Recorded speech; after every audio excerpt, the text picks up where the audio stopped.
Hey guys, this is OddOneGaming. This is going to be another Raid Shadow Legends video. We are back on the free-to-play today because I have managed to do some, something really amazing that honestly I did not expect to do, but at the same time I expected to do, and that is to finish the Doom Tower on normal, but on the hardest rotation of the three, because we all know that, I mean, in case you do not know, there are three rotations of the Doom Tower. So the first one is the Frost Spider rotation, then the second one is the Eternal Dragon rotation, and then the third one, which is this one, is the Dark Fae rotation, where this one's arguably the hardest one because it kind of features the hardest bosses from all of the three rotations, and that is, the Dark Fae herself, Astronyx, then Gryphion, the Griffin, the Celestial Griffin, yes, Celestial Griffin, then Borgoth, the Scarab King, again, is pretty amazing, and then Bummel, which, honestly, Bummel the Dreadhorn is arguably the hardest one to beat out there.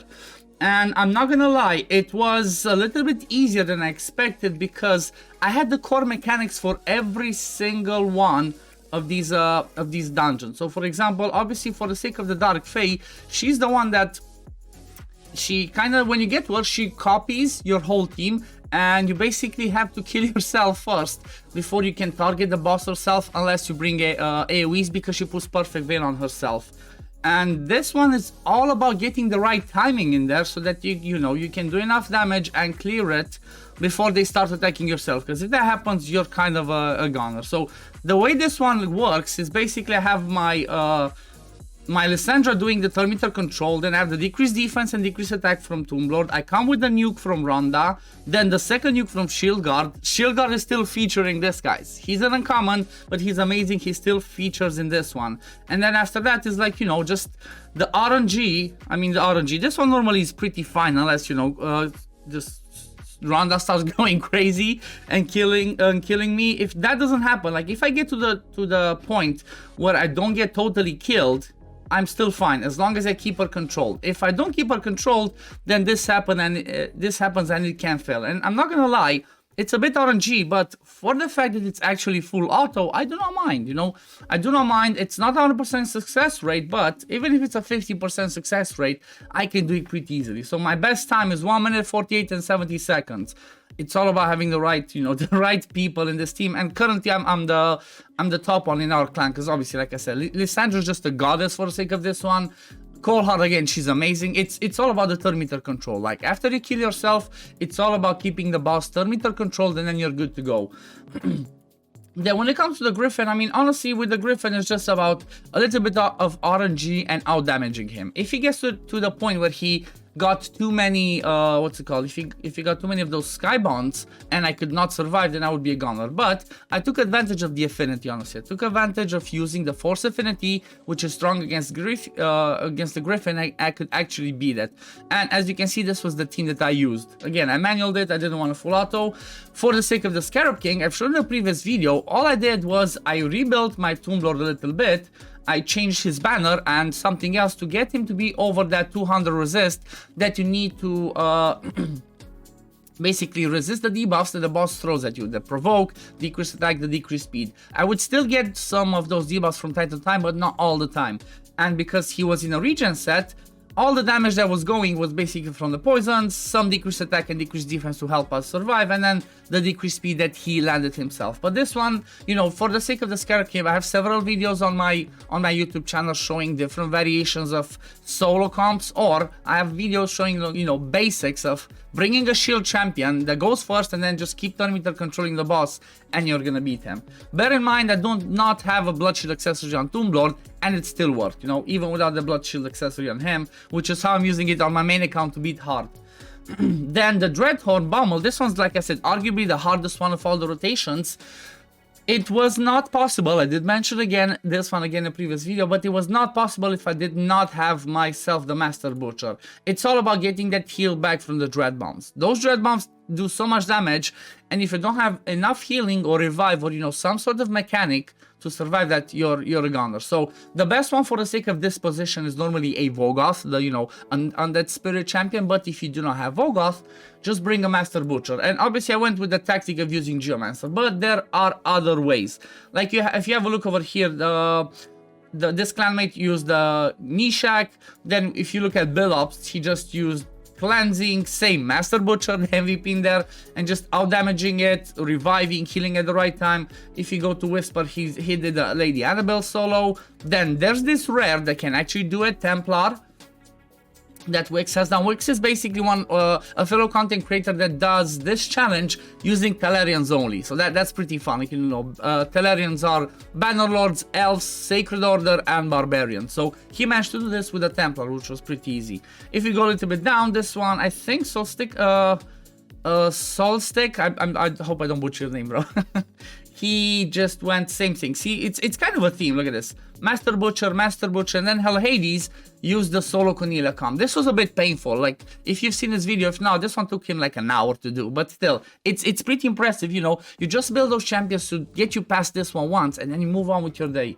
So this is a pretty amazing achievement. I straight up used that avatar that I got for winning that. And, you know, I'm gonna be... I love this avatar. And I'm happy because... I always mention in my videos, the best rewards in this game are, first of all, from the Demon Lord clan boss, that's number one. And the second one, the second best place for rewards is the Doom Tower, because, okay, it doesn't show on the normal, but let's go on hard to show you like an idea. So you start getting energy gems, glyphs, more energy, chickens, more gems. Then this is the really good thing. You get books, shards, chickens, shard, book, shard, book, shard. So this is the reality. This is why Doom Tower is the second most important place in the game that you should try and progress. Like, you shouldn't invest all in on it if you're not doing Dungeons 20 and if you're not doing at least Nightmare clan boss. But if you are, start trying to focus at least normal. Hard, it's a different beast, you know, it's a different story.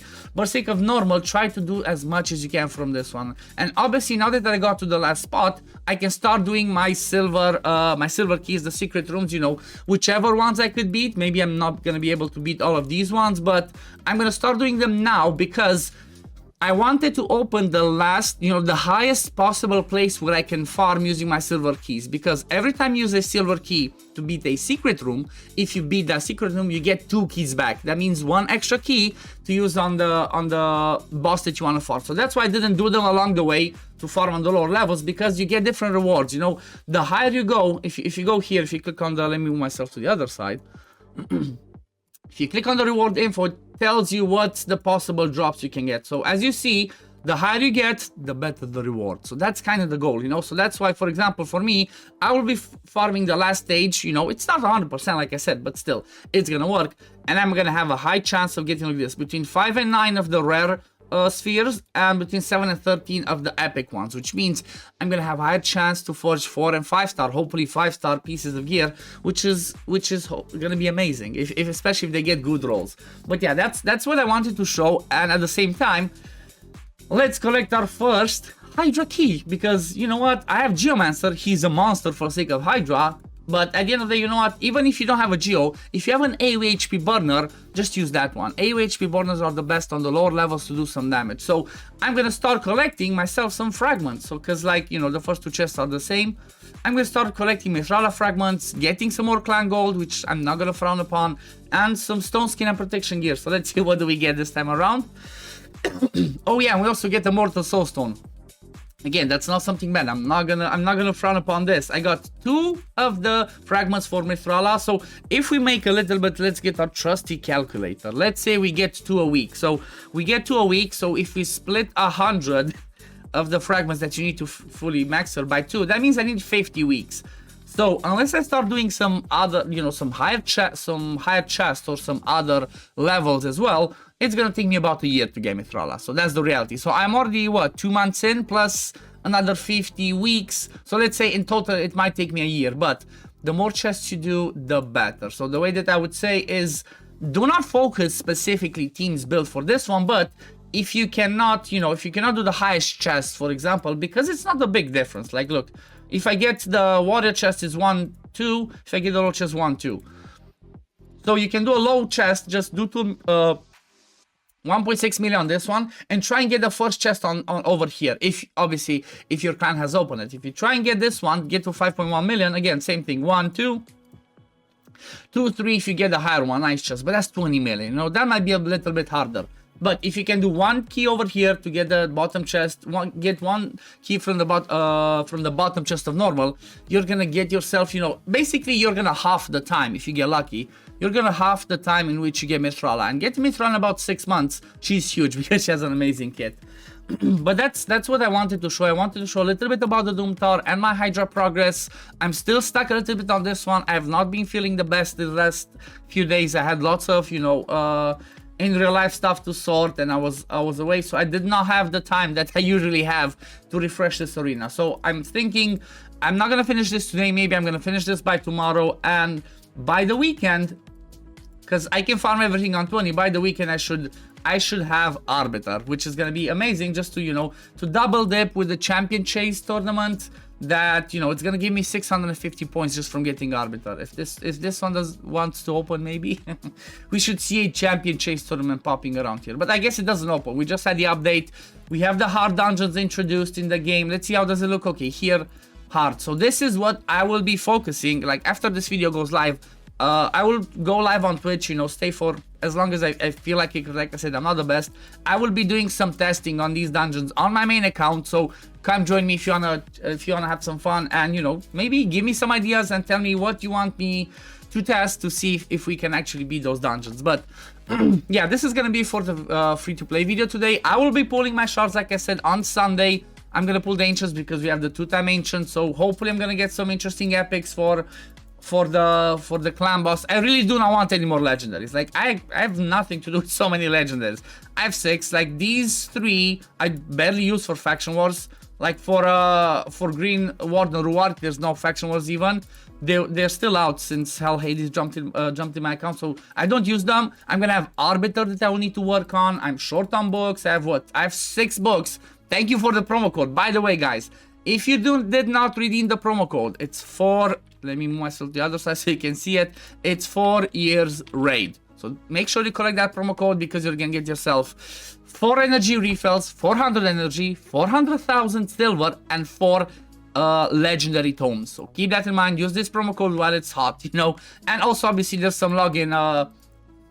There's a login reward that actually gave us for the sake of the celebration. Finally, raid, you're doing stuff, you know. You're giving us some stuff as well for your birthday, not just asking for us to buy packs. So that's a good thing. Like, you know, a barrel, an immortal source, and a sacred. Again, we're not gonna frown upon this. We're gonna take it. But yeah, this is gonna be for the video today, guys. If you do enjoy my content, don't forget to like this video and subscribe to the channel. And I'm gonna see you all in the next video. Peace.